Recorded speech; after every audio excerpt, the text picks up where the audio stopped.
சொந்தமாக YouTube channel நடத்த வேண்டுமா? நீங்களும் பிரபல ஆங்கர் ஆக வேண்டுமா? உடனே சேருங்கள் Pandey school of journalism. Contact 7338824242. பாகிஸ்தானின் ஜிடிபியை விட தமிழகத்தின் ஜிடிபி பல மடங்கு வளர்ச்சியடைந்துள்ளது தரவுகளின் மூலம் தெரியவந்துள்ளது.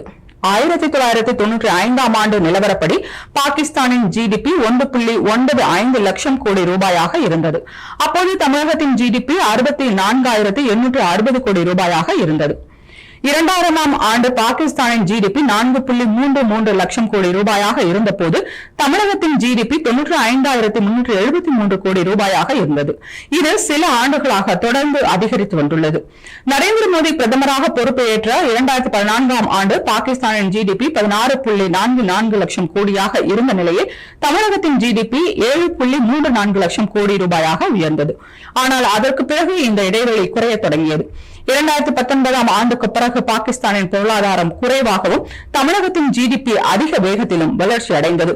2019இல் பாகிஸ்தானின் ஜிடிபி 22.79 லட்சம் கோடி ரூபாயாக இருந்தது. அப்போது தமிழகத்தில் ஜிடிபி 13.99 லட்சம் கோடி ரூபாயாக அதிகரித்தது. கொரோனா பெருந்தொற்றுக்கு பிறகு கடும் சரிவை சந்தித்த பாகிஸ்தான் பொருளாதாரம் 2025இல் 27.94 லட்சம் கோடியாக சுருங்கிய நிலையில் தமிழகத்தின் ஜிடிபி 29.55 லட்சம் கோடி ரூபாயாக அதிகரித்து பாகிஸ்தானை முந்தியுள்ளது.